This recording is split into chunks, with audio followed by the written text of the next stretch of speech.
Hello बच्चों, आज हम शुरू करने वाले हैं अल्टरनेटिंग चैप्टर का अल्टरनेटिंग करंट का ट्रांसफॉर्मर वाला टॉपिक। ठीक है। इस वीडियो में हम पढ़ेंगे ट्रांसफॉर्मर के बारे में। ट्रांसफॉर्मर होता क्या है और ये किस तरह काम करता है और ये बनता कैसे है। देखो बच्चों, सबसे पहले तो एक ट्रांसफॉर्मर है। ये एक डिवाइस है जिसका काम क्या होता है, एसी वोल्टेज को चेंज करना, वोल्टेज को कम या ज़्यादा करना। ये दो टाइप का होता है। एक होता है स्टेप अप, जो क्या करेगा, वोल्टेज को इंक्रीज करेगा, मतलब वोल्टेज पहले से कम आ रही है तो उसको बढ़ा देगा। या स्टेप डाउन, इसका काम होता है वोल्टेज को डिक्रीज करना, पीछे से हाई वोल्टेज आ रहा है तो उसको आगे जो आउटपुट देना है वो वोल्टेज कम कर देगा। ठीक। अच्छा, किस प्रिंसिपल पे काम करता है? ये म्यूचुअल इंडक्टेंस के प्रिंसिपल पे काम करता है, जो इससे पहले वाले चैप्टर में हमने पढ़ा था, इलेक्ट्रोमैग्नेटिक इंडक्शन में। कैसे काम करता है? ये हमारे पास एक आयरन की कोर है, और ये जो आयरन की कोर है ये भी प्लेट वाइज बनी हुई है, एक दूसरे से लैमिनेटेड की हुई है। ठीक है। अब क्या होता है, इस पर हम दो कोइल को आपस में वाउंड कर देते हैं। इस कोइल को कहते हैं प्राइमरी कोइल और ये हो गई सेकेंडरी कोइल। अच्छा, इसके पास जो नंबर ऑफ टर्न है एन पी और इसके पास एन एस, मतलब सेकेंडरी, पी का मतलब प्राइमरी। अब क्या होता है कि जैसे हम इसको एसी वोल्टेज अप्लाई करते हैं तो इसके अंदर जो वोल्टेज है या इंड्यूस ईएमएफ है वो डेवलप होना शुरू हो जाता है। ईएमएफ इसके अंदर डेवलप होगा तो इसका मैग्नेटिक फ्लक्स चेंज होना शुरू हो जाएगा, क्योंकि जब हम करंट सप्लाई करते हैं इसके अंदर जैसे ही करंट जाएगा तो इसका फ्लक्स, मैग्नेटिक फ्लक्स चेंज होगा। और मैग्नेटिक फ्लक्स चेंज होते ही जो ये हमारे पास कोर है इसका भी मैग्नेटिक फ्लक्स चेंज होना शुरू हो जाएगा, क्योंकि यहाँ पे एसी वोल्टेज है। तो मैग्नेटिक फ्लक्स क्या करेगा, पूरी इस बॉडी में चेंज होना शुरू हो जाएगा। जैसे ही इस कॉइल के कांटेक्ट में आएगा तो इस कॉइल का भी मैग्नेटिक फ्लक्स चेंज होना शुरू हो जाएगा। तो प्रिंसिपल क्या कहता है, when ever the amount of magnetic flux link with A coil changes, इस कॉइल से जो इससे लगा हुआ मैग्नेटिक फ्लक्स है जैसे ही वो चेंज होता है, an EMF is induce in the neighbouring coil. तो इसमें तो ईएमएफ जनरेट होगा ही, साथ साथ इसमें भी ईएमएफ जनरेट होना शुरू हो जाएगा। तो इसमें कितना ईएमएफ जनरेट होगा, ईपी, और इसमें ईएस। पर देखो बच्चों, जरूरी नहीं है कि ये दोनों इक्वल अमाउंट में होंगे, ये इन दोनों की वैल्यू डिफरेंट हो सकती है। अगर इसकी वैल्यू ज़्यादा हो जाती है तो इसका मतलब पीछे से वोल्टेज कम आ रही है, आगे ज़्यादा जा रही है, तो वो स्टेप अप हो जाएगा। अगर इसकी वोल्टेज कम है, शुरू में ज़्यादा थी, तो वो स्टेप डाउन हो जाएगा। तो ये हम चेंज कैसे कर सकते हैं, वो डिपेंड करता है इनके पास कितना नंबर ऑफ टर्न है, इस कोइल के अंदर कितनी टर्न्स है। ठीक है। उससे पहले हम इसकी थ्योरी पे बात करते हैं। देखो बच्चों, थ्योरी क्या कहती है, हमने यहाँ से एसी कनेक्शन इसको दिया तो वोल्टेज कितना होगी प्राइमरी के अंदर, जो ईएमएफ होगी, जो इंड्यूस होगी, ई नोट साइन ओमेगा टी। ठीक। क्योंकि ये कोइल है, ये इंडक्टर की तरह बिहेव करेगी। इंडक्टर में क्या होता है, करंट और वोल्टेज के बीच में कितना एंगल होता है, 90 डिग्री। तो इनमें क्या होगा, ईपी परपेंडिकुलर होगा आईपी के, मतलब कि फाई जो होगा वो 90 डिग्री होगा। इसमें क्या होता है, ईपी लैग बिहाइंड ईपी। ठीक है। तो जो करंट है वो 90 डिग्री पीछे होता है वोल्टेज के कंपैरिजन में। तो इसका अगर हम पावर फैक्टर निकालें तो पावर फैक्टर होता है कोस 90, जो यहाँ पे फाई है तो 0। तो इसका पावर फैक्टर आ गया 0। इसका मतलब यहाँ पे कोई भी एनर्जी वेस्ट नहीं हो रही है, इस कॉइल से भी कोई एनर्जी वेस्ट नहीं हो रही है और यहाँ पे भी एनर्जी वेस्ट नहीं हो रही है। अच्छा, ये तो थियोरेटिकल बात हो गई। अगर प्रैक्टिकल यूज में देखें तो एनर्जी हर जगह से वेस्ट होती है, इसमें भी और इस कोर के अंदर भी। उनको मिनिमाइज करने का क्या क्या तरीके होते हैं वो हम आगे देखेंगे। ठीक। तो हमने वोल्टेज अप्लाई की इतना। अब क्या होता है कि जब फैराडे ने ही इलेक्ट्रोमैग्नेटिक इंडक्शन दिया था, तो उन्होंने एक थ्योरी और दी थी। अब देखो बच्चों, जैसे कि फैराडे ने क्या कहा था, जो इसके अंदर ईएमएफ इंड्यूस हो रहा है वो क्या होगा, इसके अंदर जो भी इंड्यूस हो रहा है उसको डिवाइड करेंगे कितने नंबर ऑफ कोइल, यहाँ पे जो नंबर ऑफ टर्न है उससे, वो इक्वल होगा जो यहाँ पे सेकेंडरी कोइल है इसमें जो ईएमएफ इंड्यूस हुआ है वो डिवाइड बाय इसके पास कितने नंबर ऑफ टर्न है, वो फैराडे ने कहा था। तो हम यहाँ पे लिखेंगे अकॉर्डिंग टू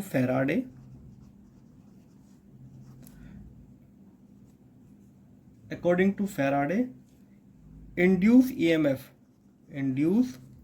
EMF पर टर्न,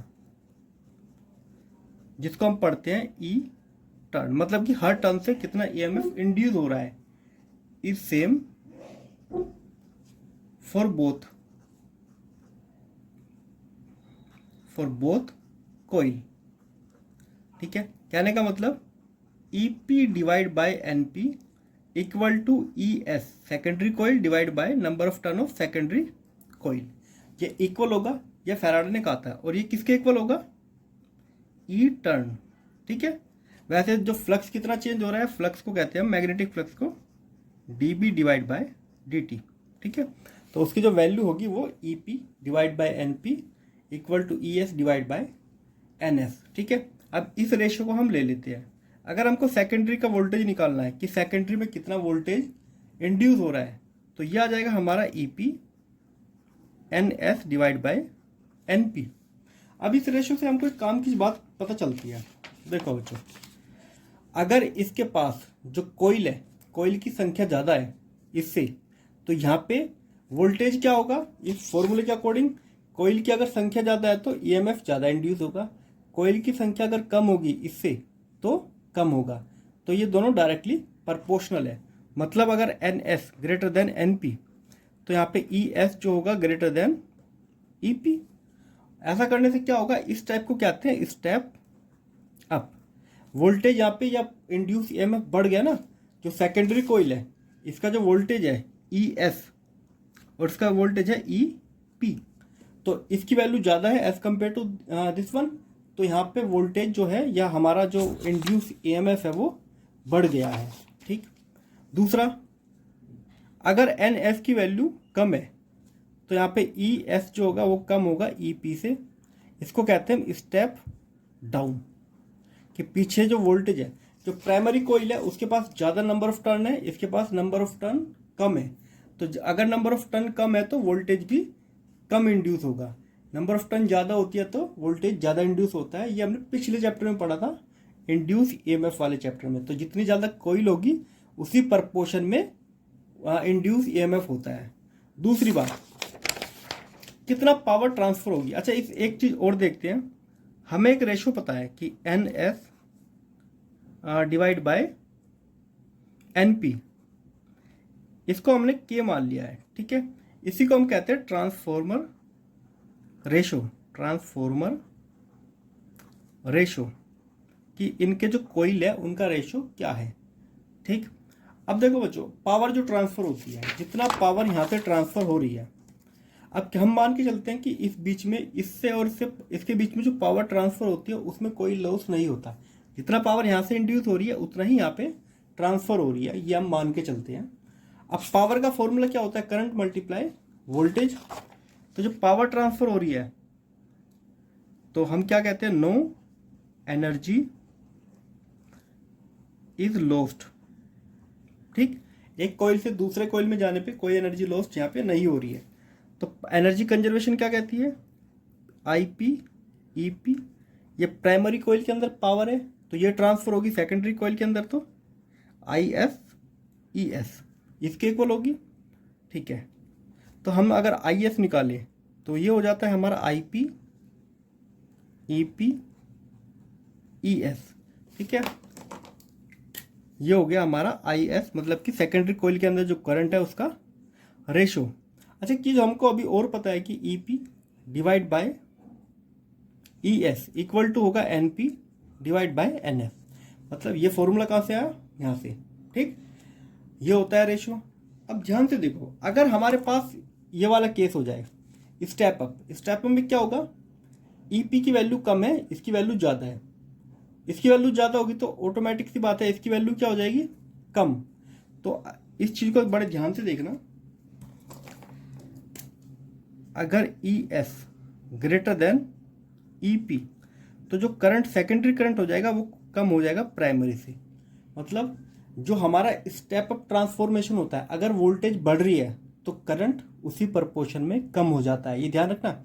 तो यहाँ पे जिस प्रपोर्शन में वोल्टेज बढ़ रही है उसी प्रपोर्शन में यहाँ से करंट कम फ्लो होगा। ठीक है, वोल्टेज ज़्यादा करंट कम, तभी जाके पावर ट्रांसफर होती है। इसी का दूसरा केस देखें, इस वाले को, अगर जो सेकेंडरी कोयल है उसका वोल्टेज कम है प्राइमरी कोयल से, तो इसमें जो है सेकेंडरी करंट ज़्यादा होगा प्राइमरी करंट से। ठीक, तो ये याद रखने वाली बात है कि अगर वोल्टेज बढ़ेगी, स्टेप अप हमारा ट्रांसफॉर्मर है, तो करंट जो आउटपुट निकलेगा वो कम होगा, और जो स्टेप डाउन है वो क्या करेगा, करंट को ज़्यादा फ्लो करेगा, क्योंकि वो बैलेंस बनाना है। जिस प्रपोर्शन में वोल्टेज बढ़ेगी उसी प्रपोर्शन में करंट कम हो जाएगा। ठीक है, क्योंकि पावर बढ़ नहीं सकती ना, पावर नहीं बढ़ सकती, ये एक दूसरे को आपस में एडजस्ट कर सकते हैं। ठीक है, ऐसा नहीं हो सकता कि हम कम पावर दें और हमको ज़्यादा पावर मिल जाए, ये तो पॉसिबल ही नहीं है। ठीक, तो बस ये जो ट्रांसफॉर्मर काम करता है, ये जो स्टेप अप और स्टेप डाउन करता है, ये क्या करता है, ई करंट और अपने जो इंड्यूस ईएमएफ है इसके रेशियो को मैनेज करके। ठीक है, कोई एक्स्ट्रा पावर यहाँ पे जनरेट नहीं हो रही है, मतलब पावर तो वैसे कम ही होती है, लॉस वगैरह बहुत सारे होते हैं, पर हम अगर लॉस को ना भी माने तो वोल्टेज और जो हमारा करंट है वो ही आपस में एडजस्ट होते हैं। एक की वैल्यू बढ़ेगी तो दूसरे की वैल्यू उसी प्रपोर्शन में कम हो जाती है। अब बात करते हैं, अगर हम देखो बच्चों, इसका रिवर्स भी ट्रू है। अगर हम स्टेप डाउन ट्रांसफॉर्मर लें तो आई पी कितना होता है, ये होता है आई एस, एन एस और एन पी। ठीक, ये हमने कहाँ से निकाला, अभी ये हमने अभी यहाँ पे देखा था। ठीक है, हाँ, अगर हम ई पी और ई एस की वैल्यू जो एन पी एस है यहाँ पे रखे तो ये आ सकता है रेशो। ठीक है, तो ये रेशो बन जाता है इस टाइप से।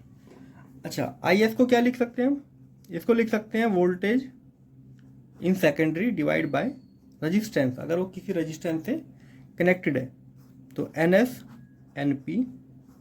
अच्छा, एन एस ई एस की वैल्यू जो है यहाँ से निकाली जा सकती है, यहाँ से। ठीक, ये वाली वैल्यू वहाँ पे पुट की जा सकती है, तो ये वाली वैल्यू यहाँ पे पुट कर देते हैं, तो ये 1/r रखेंगे बाहर, इसकी वैल्यू हो जाएगी E P N S divide by N P, और एक यहाँ पे भी है N S divide by N P. तो हमारा जो प्राइमरी करंट है वो आ जाएगा 1/r N S N P, इसका होल स्क्वायर और ई पी। ठीक, अच्छा एक बात ध्यान रखो, इसमें तो डायरेक्टली प्रोपोर्शनल है, पर इससे इनवर्स रिलेशन रखता है। ठीक है, अगर प्राइमरी के पास ज़्यादा कोइल होगी, ठीक, और सेकेंडरी के पास कम कोइल होगी, तो जो सेकेंडरी है, हाँ, अगर प्राइमरी के पास कोइल ज़्यादा है, सीधी सी बात है, उसके पास करंट कम होगा। कोइल और करंट, कोइल ज़्यादा तो करंट फ्लो होना कम हो जाएगा, या कोइल ज़्यादा वोल्टेज ज़्यादा, ये ध्यान रखो। ठीक है, तो ये ध्यान रखना, अगर यहाँ पे जैसे कि हमने अभी बताया था, देखो बच्चों, स्ट्रोंगर वोल्टेज वीक करंट। ठीक है, ये ध्यान रखना, अगर वोल्टेज स्ट्रोंग है तो करंट वहां पे वीक होगा, ये ध्यान रखना। और स्ट्रोंगर वोल्टेज कब होती है, कोइल इंक्रीज। ठीक है, अगर कोइल ज़्यादा है, कोइल की संख्या बढ़ा दी गई है, तो वहाँ पे वोल्टेज जो है स्ट्रोंगर होगा और करंट जो होगा वीक होगा। इसी प्रिंसिपल पे हमारा पूरा ट्रांसफॉर्मर काम करता है। अब बात करते हैं एफिशिएंसी की, कि एक ट्रांसफॉर्मर कितना एफिशिएंट होता है। एफिशिएंसी का साइन ये होता है output power divide by input power. तो कितनी पावर हम इनपुट दे रहे हैं और कितनी हमको मिल रही है, उसके रेशो को ही हम कहते हैं एफिशिएंसी। अब देखो, इनपुट से कितनी पावर आ रही है, आउटपुट कितनी जा रही है, ई एस आई एस, और इनपुट कितना दे रहे हैं, ई पी आई पी। हम अगर एक आइडियल ट्रांसफॉर्मर की बात करें तो पावर जितनी प्राइमरी कोइल में होती है उतनी सेकेंडरी में होती है, 100% वो काम करती है। पर प्रैक्टिकल यूज में देखें तो एन जो है वो कभी भी इसकी एफिशिएंसी 100% नहीं होती। ठीक है, तो ये आप देखो 0 से लेके 100% के बीच में काम करती है, मतलब 100% से कम ही होती है। इसको लगाने का तो यहाँ पे कोई मतलब है ही नहीं। ठीक है, एफिशिएंसी जो होती है वो 100% से कम ही होती है, क्योंकि हम कितना भी चाहे यहाँ पे अवॉइड करने की कोशिश करें, पर कुछ ना कुछ एनर्जी हीट की फॉर्म में, आवाज़ की फॉर्म में निकलती है। ट्रांसफॉर्मर गर्म भी होता है, ठीक है, उसमें से आवाज़ भी आती है, उसके अंदर अननेसेसरी एडी करंट भी बनता है, तो वहाँ पे एनर्जी लॉस्ट होती है, तो पूरी पूरी ट्रांसफ़र नहीं हो पाती, कुछ एक हिस्सा ट्रांसफ़र होता है। ठीक है, वो 80% भी हो सकता है, 90 भी हो सकता है, उससे कम भी हो सकता है। वो डिपेंड करता है कि ट्रांसफॉर्मर को कितनी अच्छी तरह मेंटेन किया हुआ है। ठीक है, अब देखो बच्चों क्या क्या लॉसेस होते हैं ट्रांसफॉर्मर में जिससे एनर्जी लॉस होती है। पहला होता है कॉपर लॉस। कॉपर लॉस कैसे होता है, जो हमने यहाँ पे वाइंडिंग की हुई है, ये कॉपर वायर है। अब क्या होता है कि इन कॉपर में ये हीट हो जाते हैं, गर्म हो जाते हैं, तो इनसे क्या होता है, एनर्जी का लॉस होगा। हीट होंगे तो एनर्जी का लॉस हो गई। तो इनको बचाने के लिए हम क्या करते हैं, ये थोड़ा मिनिमाइज करने के लिए जो यहाँ पे वायर यूज़ किए गए हैं वो थोड़े थिक होते हैं, मोटे तार होते हैं, मोटे वायर होते हैं, ताकि हीट कम हो। ठीक है, दूसरी बात आती है आयरन लॉस। ठीक है, तो दूसरा क्या आता है, आयरन लॉस। इसके लिए ये कैसे होता है, जो आयरन कोर होती है वो गर्म हो जाती है। क्यों, क्योंकि उसके अंदर एडी करंट बनता है। ठीक, एडी करंट क्या करता है, उसको गर्म कर देता है।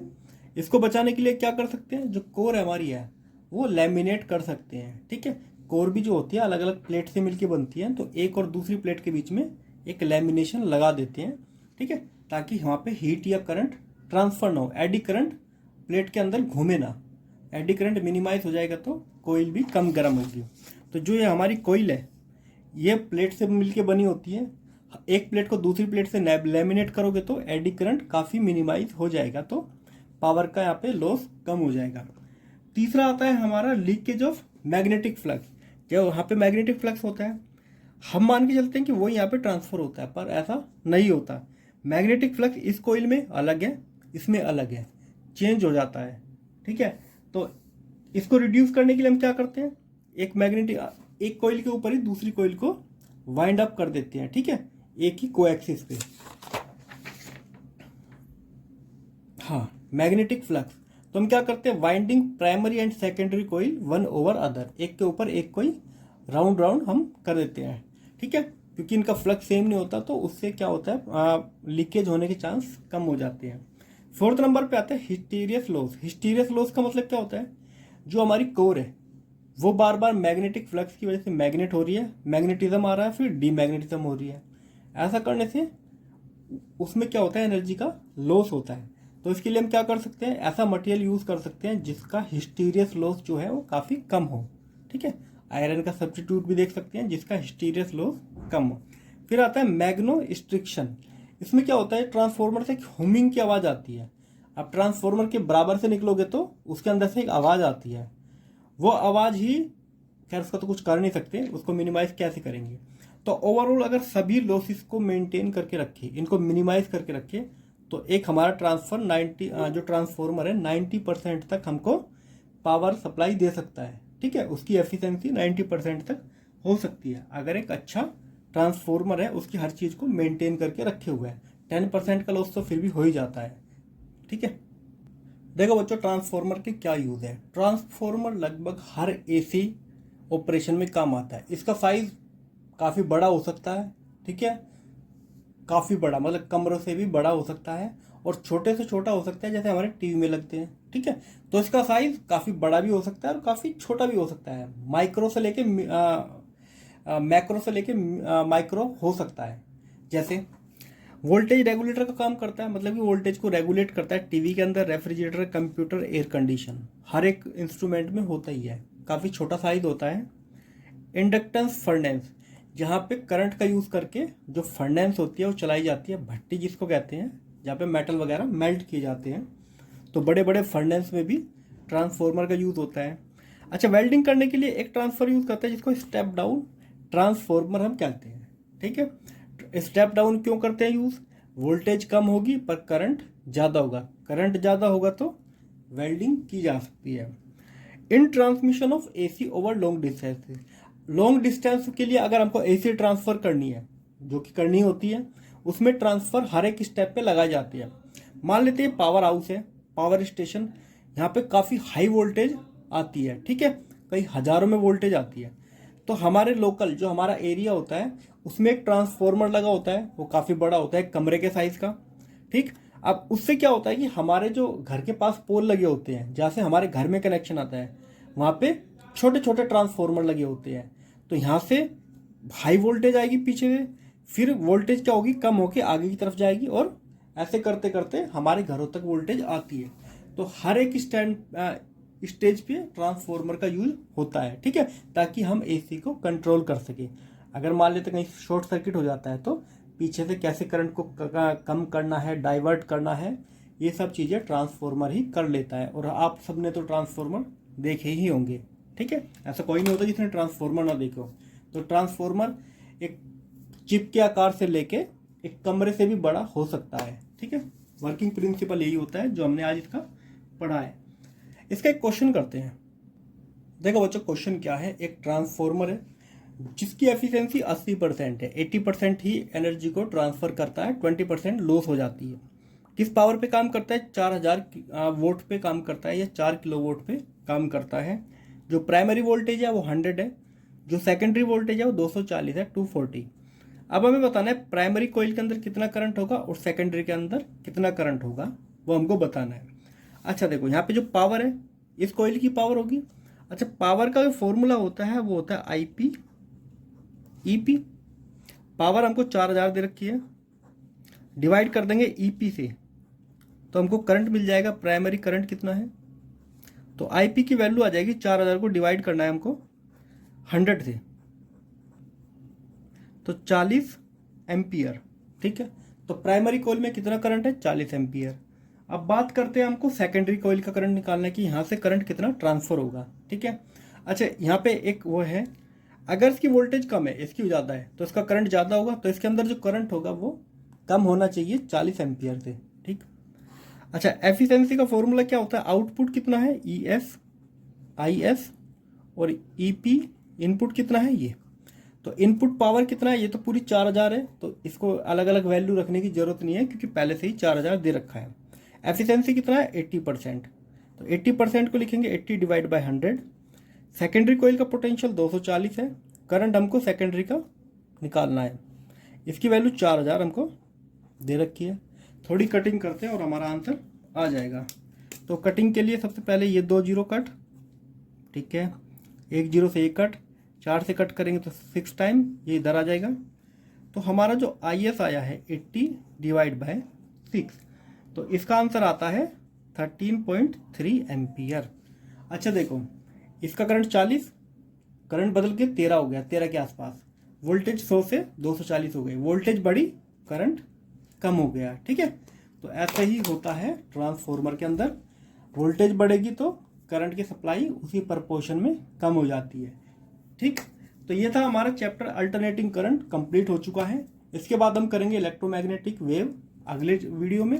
अगर आपको कोई डाउट है तो आप हमसे कमेंट में पूछ सकते हैं, और इस चैनल से जुड़े रहिए। इसमें पूरा फिजिक्स का जो सिलेबस है, चाहे वो क्वेश्चन आंसर हो, थ्योरी हो, या पेपर से रिलेटेड क्वेश्चन हो, वो सब आपको इस पर मिल जाएंगे।